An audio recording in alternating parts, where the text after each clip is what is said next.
नमस्कार दोस्तों, स्वागत है आपका मेरे चैनल गोविंद गोपाल में। फिर से एक बार दोस्तों इस वीडियो में हम शिक्षा में से जुड़ी एक अपडेट लेकर आए हैं और साथ ही साथ बेसिक से जुड़ी हुई एक दो अपडेट और हैं। इसलिए इस वीडियो को लास्ट तक जरूर देखिएगा और वीडियो अच्छी लगे तो उसे लाइक और शेयर करना मत भूलिएगा। सबसे पहले शुरुआत शिक्षा मित्रों को लेकर ही कर देते हैं, क्योंकि एक पत्र जारी हुआ है। वो पत्र है डॉक्टर मानवेंद्र प्रताप सिंह जी का, जो आगरा स्नातक खंड से MLC हैं। उन्होंने एक पत्र लिखा और उस पत्र में शिक्षा मित्रों की पीड़ा उठाई है। आप स्क्रीन पर देख सकते हैं इस पत्र को, जिसमें उन्होंने कहा है कि शिक्षा मित्रों से 2 बातें हुए और वो अभी तक पूरे नहीं हुए हैं।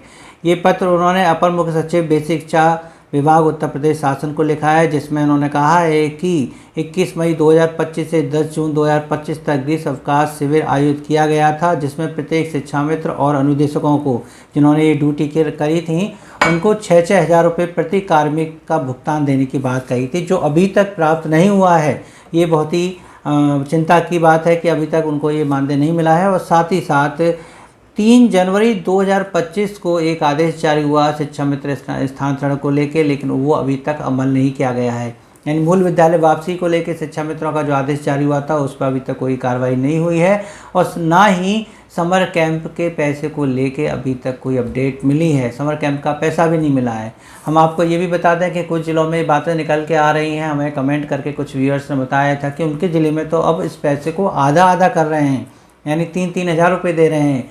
3 हज़ार रुपये शिक्षा मित्र को, 3 हज़ार रुपये अनुदेशकों को। तो ये भी एक मिसभ्रांति है। अगर आपके यहाँ ऐसा होता है तो हमें नीचे कमेंट कर ज़रूर बताइएगा, क्योंकि ऐसा नहीं है। यहाँ इस पत्र में भी साफ लिखा हुआ है कि 6-6 हज़ार रुपये प्रत्येक कार्मिक है, अलग अलग मिलेंगे 6-6 हज़ार रुपये। तो डॉक्टर मानवेंद्र प्रताप सिंह जी ने ये एक पहल की है कि जल्द से जल्द आपका समर कैंप का पैसा आपको मिल सके और साथ ही साथ मूल विद्यालय वापसी संबंधित जो आदेश है वो भी अमल में लाया जा सके। तो आप सभी धन्यवाद कीजिए MLC डॉक्टर मानवेंद्र प्रताप सिंह जी का। और हम बात करें दूसरी अपडेट को लेके, तो जैसा कि आप जानते हैं कि शिक्षकों का समायोजन एक हुआ था, फिर 2.0 हुआ, 3.0 की बात आ रही थी, लेकिन समायोजन 3.0 जो होने वाला था वो स्थगित कर दिया गया है, क्योंकि पंचायत चुनाव शुरू होने वाले हैं, जिसमें शिक्षकों की बहुत ही ज़्यादा शिक्षकों की ड्यूटी लगी हुई है।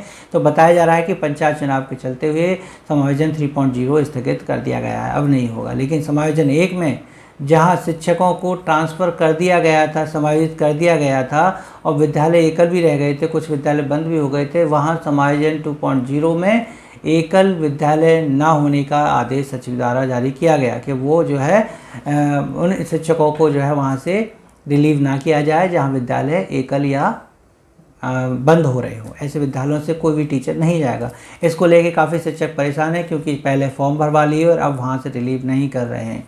लेकिन समायोजन को लेके जो हम बात करने जा रहे हैं वो कोर्ट का मैटर है। कोर्ट के मैटर में हम आपको बताएं कि एक नया केस दाखिल हुआ है उत्तर प्रदेश में हाई कोर्ट में कि समायोजन सरकार ने किया, सचिव के आदेश के अनुसार समायोजन हुआ है, और जबकि समायोजन जो है DM का अधिकार है। जी हाँ, कोर्ट में याचिका दाखिल की गई है कि आखिर सचिव जो है कैसे इस टीचर्स के समायोजन की प्रक्रिया अपने हाथ में ले सकते हैं। ये समायोजन तो जिला स्तर पर DM इनके अधिकारी होते हैं, DM समायोजन करते हैं। तो इसको लेके जो जज साहब हैं उन्होंने सरकार से जवाब मांगा है कि आपने किस अधिकार के तहत ये जो है समायोजन किया है।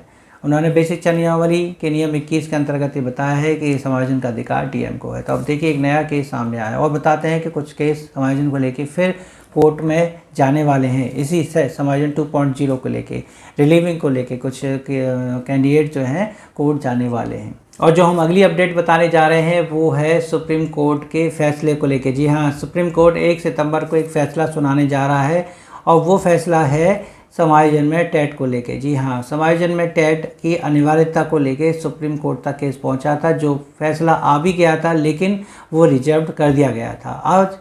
अब जो है वो 1 सितंबर को सुनाया जाएगा। समायोजन में या कह लीजिए प्रमोशन में टेट की अनिवार्यता क्यों है, इस बात को लेके कल स्थिति क्लियर हो जाएगी। एक्चुअली क्या है, कुछ टीचर्स जो प्रमोशन के माध्यम से अगर जूनियर में जाएंगे प्राइमरी के, तो उनको जूनियर का टेट करना होगा या नहीं, इस बात पर स्थिति साफ होगी। यहाँ तक कि ये भी स्थिति साफ हो जाएगी कि समायोजन 1 या 2 में जो भी प्राइमरी से टीचर अगर जूनियर में जा रहे हैं तो क्या वहाँ पर उन्होंने टेट पास कर रखा है या नहीं है। जूनियर का टेट होना बहुत ज़रूरी है अगर आप जूनियर में पढ़ाने जा रहे हैं तो। लेकिन ये पहले पुराने आदेश के आधार पर बता रहे हैं, जो कल आदेश आएगा उसमें स्थिति साफ होगी कि अनिवार्य होगा या नहीं होगा, या होगा भी तो किन किन टीचर्स के लिए होगा, यानी 2010 से पहले के टीचर्स के लिए होगा या नहीं होगा, ये सुप्रीम कोर्ट के कल आदेश आने के बाद पता चल जाएगा। और जैसे ही ये आदेश आएगा कुछ ना कुछ प्रभाव पड़ेगा समायोजन 1 समायोजन 2 इन दोनों पर, क्योंकि कुछ क्राइटेरिया ऐसे नहीं रखे गए थे पहले जिसकी वजह से इस आदेश को प्रभावित करने वाले कारक सामने आ जाएंगे। यानी ये जैसे ही आदेश आएगा कुछ तो फिर बदल करने पड़ेंगे। जो भी है कल की स्थिति में 1 सितंबर को ये आदेश आ जाएगा, तब स्थिति साफ होगी। और लास्ट अपडेट में हम आपको बता दें कि आप जैसे जानते हैं टीजीटी, पीजीटी और टेट की परीक्षा की तिथियां निश्चित हो गई हैं। जी हाँ, इसका भी एक आदेश आ चुका है जिसमें हम आपको बता दें कि टीजीटी की जो परीक्षा है वो 18 और 19 दिसंबर को होगी और पीजीटी की परीक्षा 15 व 16 अक्टूबर को होगी। और जो शिक्षक पात्रता परीक्षा जिसका इंतजार ज़्यादातर लोग करते हैं, शिक्षक पात्रता परीक्षा यानी टेट की जो लिखित परीक्षा है वो 29 व 30 जनवरी 2026 को नियत की गई है। यानी टेट जो होने वाला है वो अब 29 और 30 जनवरी को होने जा रहा है। तो टेट की तैयारी करते रहिए, क्योंकि सुप्रीम कोर्ट का आदेश भी अब आने वाला है, टेट की परीक्षा भी आने वाली है। अगर वो टेट की परीक्षा देके अगर आपके पास जूनियर का सर्टिफिकेट आ जाता है तो भविष्य में इससे कई जो है आपको सुरक्षा प्रदान होगी और समायोजन और प्रमोशन में कोई दिक्कत नहीं होगी। तो बस आज की अपडेट में हमारे पास इतना ही था और उम्मीद है कि आपको अपडेट अच्छी भी लगी होंगी। तो वीडियो को लाइक कीजिएगा, शेयर कीजिएगा, चैनल पर नए हो तो चैनल को सब्सक्राइब कर लीजिएगा। मिलेंगे आपसे अगली वीडियो में ऐसी कुछ अपडेट के साथ, तब तक नमस्कार, जय हिंद।